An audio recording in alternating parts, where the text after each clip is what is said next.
নমস্কার, তোমাদের সকলের প্রিয় পাঠশালায় আরো একটি নতুন ক্লাস নিয়ে হাজির হলাম তোমাদের সামনে। আজকে আমি তোমাদের সাথে আলোচনা করব ক্লাস 4 এর ফাইনাল এক্সাম 2025 আমাদের কোশ্চেন ব্যাংকের বাংলা ষষ্ঠ স্কুলটির প্রশ্ন উত্তর। আমি আজকের ক্লাসটি শুরু করার আগে বলতে চাই আমার সকল সাবস্ক্রাইবারদের এবং আমার সকল ভিউয়ারদের অসংখ্য ধন্যবাদ জানাই। এবং যারা এই প্রথম আমার চ্যানেলটিকে ভিজিট করছো তারা অবশ্যই আমার চ্যানেলটিকে সাবস্ক্রাইব করে পাশে থাকা বেল আইকনটি প্রেস করে অল নোটিফিকেশন অন করবে, যাতে সকল ভিডিও আপলোড করার সাথে সাথে তোমাদের কাছে তার নোটিফিকেশন পৌঁছে যায়। আমি আজকে ক্লাসটি শুরু করে দিচ্ছি, সকলে মন দিয়ে দেখে নাও। ষষ্ঠ স্কুলটির নাম হলো প্রণবানন্দ বিদ্যাপীঠ নবদ্বীপ। একের প্রশ্নটি আছে আদর্শ ছেলে কবিতাটি কবির নাম সহ প্রথম 4 লাইন মুখস্থ লেখো। আদর্শ ছেলে কুসুম কুমারী দাস। আমাদের দেশে হবে সেই ছেলে কবে, কথায় না বড় হয়ে কাজে বড় হবে। মুখে হাসি বুকে বল তেজে ভরা মন, মানুষ হইতে হবে এই তার পণ। দুইয়ের প্রশ্নটি বলেছে অর্থ লেখো। দুইয়ের কয়েকটা আছে শিবরাত্রির সলতে। দেখো আমি 5টা লিখে দিচ্ছি। একমাত্র অবলম্বন।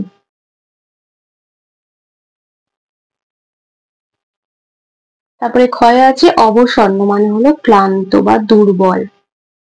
ক্লান্ত। গ আছে পণ, মানে হলো শপথ বা প্রতিজ্ঞা। শপথ বা প্রতিজ্ঞা। দেশ মানে হলো হিংসা। হিংসা। আর পল্টন, পল্টন শব্দের অর্থ হলো সৈন্যদল। আছে দেখো, নিচের শব্দগুলির বিপরীত শব্দ লিখে তা দিয়ে বাক্য রচনা করো।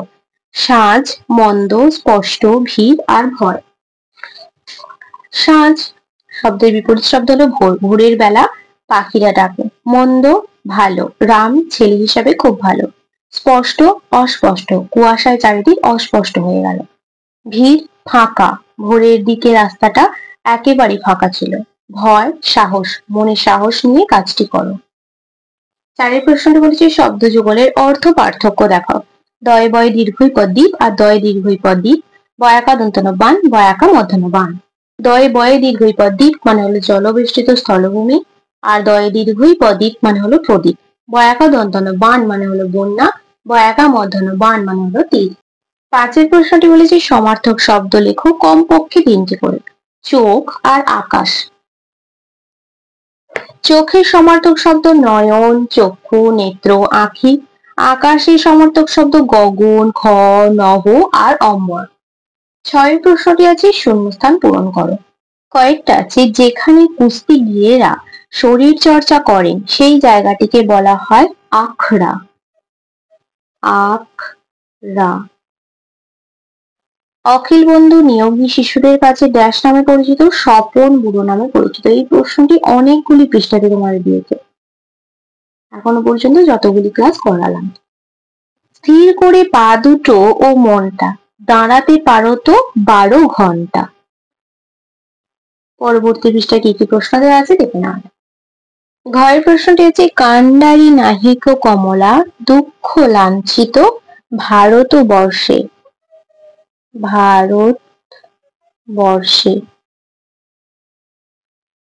যতীন্দ্রনাথকে ড্যাশ নামটি দিয়েছিলেন তার গুরুদেব, কোন নামটি দিয়েছিলেন? বাঘা যতীন।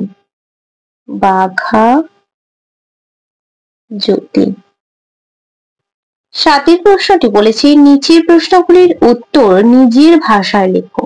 7এর কয়ের প্রশ্নটি আছে তুমি আমাকে যত্ন করেছো তাই আমি তোমাকে সাহায্য করতে এসেছি। উক্তিটি কোন গল্পের অংশ? কে কাকে যত্ন করেছে?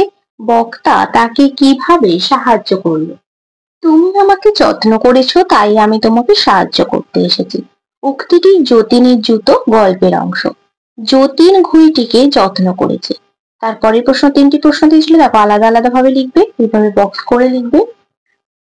বক্তা তার কানের কাছে গিয়ে ফিস ফিস করে বলেছিল তুমি শিগগির আমার লেজটা ধরো। আর অমনি যতীন সেই ঘুড়ির লেজটা ধরলো। ঘুড়ি তখন যতীনকে নিয়ে শো করে আকাশে উঠে গেল। এভাবেই বক্তা তাকে সাহায্য করেছিল। ক্ষয়ের প্রশ্নটি আছে মায়াবী গল্পের কথকের নাম কি? এই গল্পে কোন কোন নদীর উল্লেখ আছে? গল্পে ছোট কাকা কথককে মারমেড সম্পর্কে কি জানিয়েছিলেন? দেখো এখানেও তোমাদের 3টি প্রশ্ন দিয়েছে, এটাও এইভাবে আলাদা আলাদা ভাবে লিখবো। মায়াদ্বীপ গল্পের কথকের নাম নীলু। এই গল্পে বাতাসি ও পিংলা নদীর উল্লেখ আছে। গল্পে ছোট কাকা কতককে মারমেড সম্পর্কে বলেছিল, মারমেড হলো জলকন্যা। জলকন্যার শরীরের উপরের দিকটা একটা মেয়ের মতো আর নিচের দিকটা দেখা যায় না। আমরা ওদের দেখলে আমাদের কিছু হয় না, ওদের কষ্ট হয়, ওরা মানুষের দৃষ্টি সহ্য করতে পারে না। গল্পের প্রশ্নটি বলেছি, জ্যোতি কোন স্কুলে ভর্তি হয়েছিল? জ্যোতিকে তার মা কিভাবে সাঁতার শিখিয়েছিলেন? জ্যোতি অ্যাংলো ভার্নাকুলার হাই স্কুলে ভর্তি হয়েছিল। জ্যোতিকে তার মা কিভাবে সাঁতার শিখিয়েছিল? জ্যোতির মা প্রতিদিন তাকে গরুই নদীতে স্নান করাতে নিয়ে যেতেন। শাড়ির এক প্রান্ত জ্যোতির কোমরে বেঁধে অন্য প্রান্ত নিজের হাতের মুঠোতে ধরে তিনি জ্যোতিকে নদীতে ছুঁড়ে ফেলে দিতেন। জোয়ারের প্রবল ঢেউয়ের সঙ্গে লড়তে লড়তে জ্যোতি যখন ক্লান্ত হয়ে পড়তো তখন মা তাকে তুলে নিতেন নদী থেকে। এভাবেই প্রতিদিন অনুশীলন করতে করতে জ্যোতি সাঁতার শেখে। 8 প্রশ্নটি বলেছে, নিচের বাক্যগুলিতে বিশেষণ পদের নিচে দাগ দাও। যতীন খুব সাহসী ছেলে, সাহসী হবে বিশেষণ পদ। ফেলুদার প্রিয় সাগরেদ ছিল তোপসে, প্রিয় হবে বিশেষণ পদ। ফলের আশা না করে ভালো কাজ করে যাও, এখানে ভালো হবে বিশেষণ পদ। 9টা যে উপযুক্ত স্থানে জ্যোতি চিহ্ন বসাও। রিকিতা বলল তোমার পুতুলটা কি সুন্দর দেখতে। এখানে রিকিতা বলল, এরপর একটা কমা হবে, তোমার পুতুলটা কি সুন্দর দেখতে। এখানে ডবল কোটেশন হবে এবং বিস্ময়সূচক চিহ্ন হবে। যা চশমাটা কোথায় গেল, গেলর পর জিজ্ঞাসা চিহ্ন হবে। তারপরে 10 প্রশ্নটি বলেছে, যে কোনো একটি বিষয়ে অনুচ্ছেদ রচনা করো। নেতাজি সুভাষচন্দ্র বসু আর খেলাধুলার প্রয়োজনীয়তা। সুভাষচন্দ্র বসু, আমাদের দেশ স্বাধীনতা লাভের জন্য অনেকটাই যাঁর দান তিনি সুভাষচন্দ্র বসু, যাকে গোটা বিশ্ববাসী শ্রদ্ধার সঙ্গে স্মরণ করে নেতাজি নামে। তাঁর জন্ম হয়েছিল ওড়িশার কটক শহরে 1897 সালের 23 জানুয়ারি। তাঁর বাবার নাম জানকীনাথ বসু ও মায়ের নাম প্রভাবতী দেবী। ছোট থেকেই সুভাষচন্দ্র ছিলেন খুব মেধাবী ছাত্র। কটকের রাভন স্কুল থেকে দ্বিতীয় স্থান লাভ করে তিনি প্রবেশিকা পরীক্ষায় পাশ করেন। তারপরে তিনি ভর্তি হন কলকাতার প্রেসিডেন্সি কলেজে। তারপর স্কটিশ চার্চ কলেজ থেকে তিনি বিএ অনার্স সহ পাশ করেন। এরপর তিনি ইংল্যান্ড গিয়ে আইসিএস পরীক্ষায় 4র্থ স্থান অধিকার করেন। কিন্তু দেশে ফিরে তিনি ইংরেজ সরকারের চাকরি না করে ঝাঁপিয়ে পড়েন দেশের স্বাধীনতা আন্দোলনে। পরপর দুবার তিনি জাতীয় কংগ্রেসের সভাপতি নির্বাচিত হন।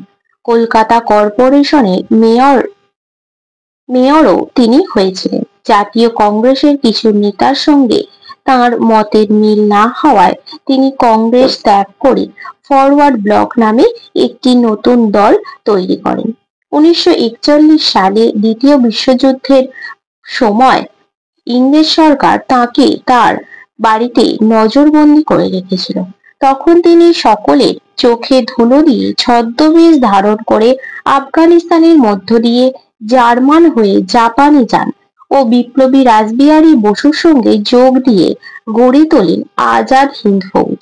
এই ফৌজ ইংরেজদের সঙ্গে যুদ্ধ করে মণিপুরের দখল নেয় ও সেখানে স্বাধীন ভারতের জাতীয় পতাকা ওড়ায়। কিন্তু পরে ঝড় বৃষ্টি ও রসদের অভাবের জন্য আজাদ হিন্দ ফৌজ পরাজিত হয় ও আজাদ হিন্দ সরকারের পতন ঘটে। এরপরে গোটা বিশ্ববাসীকে জানানো হয় টোকিও যাওয়ার পথে বিমান দুর্ঘটনায় নেতাজি মারা গেছেন, কিন্তু সে কথা অনেকে বিশ্বাস করেননি। তা নিয়ে এখনো তদন্ত চলছে আর সেই সঙ্গে গবেষণা ইত্যাদিও চলছে। খয়েরটা বলেছে খেলাধুলার প্রয়োজনীয়তা। দেখো বলে দিচ্ছি, লেখাপড়া করাই হলো ছোট ছেলে মেয়েদের অর্থাৎ ছাত্রছাত্রীদের প্রথম বা প্রধান কাজ বা কর্তব্য।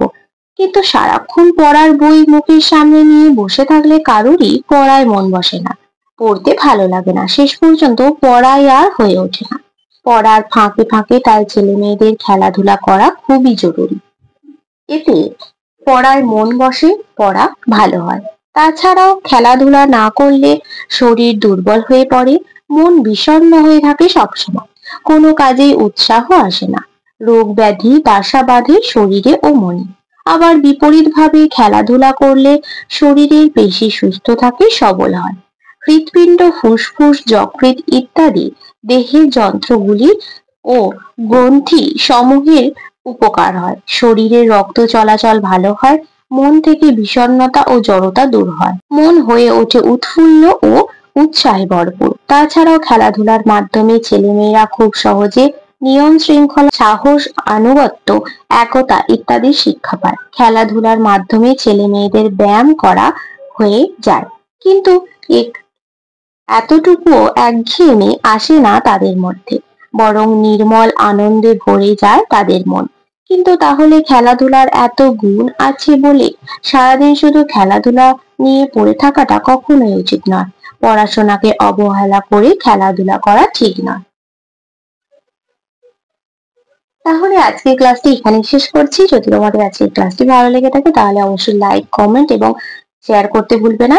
সকলে সুস্থ থাকবে, স্বাভাবিক থাকবে। সকলকে অসংখ্য ধন্যবাদ জানাই।